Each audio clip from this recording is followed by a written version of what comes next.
Hi, welcome to Quirky Queen's Journals. My name's Kirsten. So I made this earlier and I love it. So here's the process. This is a different picture, but it's a repetition of the same process. So these are square stencils. There is 44 square stencils of all different sizes, and I got them from PM Artist Studio, which I will link in the description. So I'm taking a wee while to put these two down because I'm trying to create the start of the composition. So if these are straight, then everything else should come in straight, or it's more likely to be straight. I just love these for making lots of different compositions. I've got circles as well, so I'm sure there will be a video on that very soon. I have made so many prints with these. I have used oil pastels, alcohol markers. I used cheap oil pastels as well. They weren't so great because there wasn't enough pigment in them, I don't think, to really show up when I pulled them from the gel plate. But the good oil pastels worked brilliant with them. What else? Posca pens. I think Posca pens will be brilliant inside of these. You could do lots of different designs in these little cubes and rectangles that we're creating. Cubes? Squares. Cubes are 3D. So at first when I was doing the composition, I was going a little mad and I was leaving very small spaces. So I know I've got 44, but I only put down a few at a time because you're wanting impact in areas. So I kind of tend to have a busy area and then a simpler area. So the 2/3 on the left, I would say, is the busy area, and the third on the right is the quieter area. So I am using high flow acrylic paints. They're like acrylic inks, but what I'm adding in just a little bit of opaque white heavy body paint, and that's really, they work fine without that. It was just to give it a slightly thicker coating. So I want all the beading and the crazing and the cracking that happens when the acrylic inks dry, but I just feel that adding in a bit of heavy body paint to it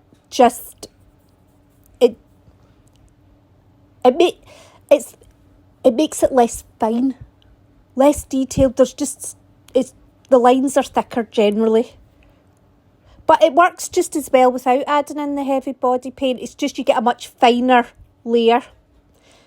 So I've cut a lot of the video out, by the way, because you don't need to see me doing every colour to get the gist of what I was doing.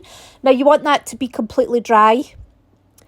Now I've chosen raw sienna and gold. Really all I'm doing here is I want to put on a kind of opaque colour to then start etching into. And I mean, I chose the raw sienna because it's quite neutral, and because it's quite bright. The acrylic ink colours with the white heavy body paint in them are quite bright colours. So I felt this neutral colour with the metallic in it would provide enough contrast to be worthwhile having this other layer put on. I mean, you could just swap out the first layer and just do heavy body colours and then etch into them. I just like the extra detail this gave. It gave a kind of stone look, a kind of distressed look to it. Just to be mindful as well, when you're applying the paint with the paintbrush, it does take longer to dry. So the acrylic inks with the white paint layer, I probably waited 15 minutes after I'd put down the last one before I put on this layer. This layer, I probably let it sit for maybe 15 minutes again, and it was still damp when I started etching into it, but that's all I'm doing. So something that wasn't dry enough, really, I would just go over it again. You know, when you're etching, because it'll leave smears, whereas if it's dry, it'll leave a clear line. So this is a skewer that I use to mix paint with, so it's very blunt at the end. Obviously, you need to use a blunt object on the gel plate. This is the back of a paintbrush. The bottom of a paintbrush. You can see there the paint was still wet. So I'm having to go over and over it just to lift it off. Now, using different tools to do the etching gives different effects. So, and also how dry the paint is, because the dry paint with a, you know, not sharp, a more solid, no, a skinnier edge, I would say, a skinnier edge maybe, will give a more raggedy appearance, whereas if the paint's still a bit damp and you're using quite a rounded object, then it'll give a much, the edge will be much sharper, it will be less raggedy. That is a scoring tool, and these are one of the best things I've ever bought. So I got 3 of them for £2 in the range, and it's I use it for so much stuff. I'm just trying to follow my patterns. It's not that easy, you know. Also, when you've got lots of different areas, you know, your brain starts to kind of think, what can I do now? I've already done lines. But when you use different tools, then although you've already done vertical lines, using a different tool will make them wider, skinnier. It'll make, you know, some, like you can see the vertical lines in the middle box there. They're quite wiggly, and that's because I used the end of the palette knife, and so because that had some flexibility in it, it was hard to maintain control of it, and that's what's given more the wiggly effect. So there's lots of different ways to get the same pattern, but you're still doing the same movement, if that makes sense. So I am now covering the whole thing. Now that was completely dry before I've put on this titanium buff. And the reason I like to put on that titanium buff is it's just to give it an extra layer, you know, so that each box we've got the kind of beaded crazing, then we've got the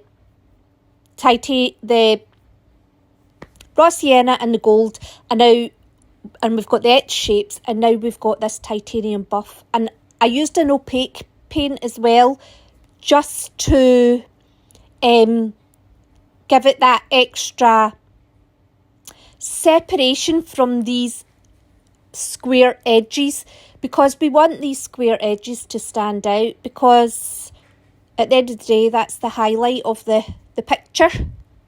So you can see there where I've overlapped the stencils, you're more likely to get some paint leakage.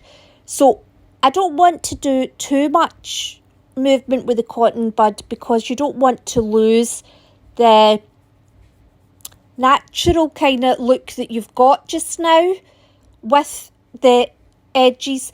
But I just take out some of the sort of extra big paint blobs. So again, titanium buff, completely dry. I mean, I would wait 10-15 minutes, just depends on your environment. Make sure it's dry before you go on to the next layer. And I'm using turquoise because it's nice and vibrant, and I think as well with that raw sienna colour, I think it does, they go well together. So now I have been lifting these with photocopier paper. The one at the start of the video I lifted with, you know, photocopier paper, just 80 GSM cheap printer paper. But I used Canson 200 GSM mixed media paper here, because I knew I was going to like this, and I really didn't want to risk it not pulling.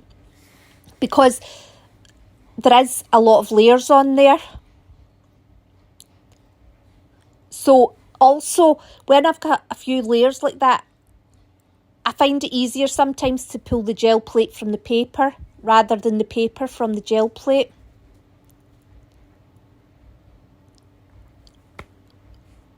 And I love the kind of, it's got quite a muted, even though those colours were really bright, it does have a muted finish overall, and I really like that. So that is it, and I hope you enjoyed, and thanks very much for watching, and I hope to see you soon. Take care. Bye.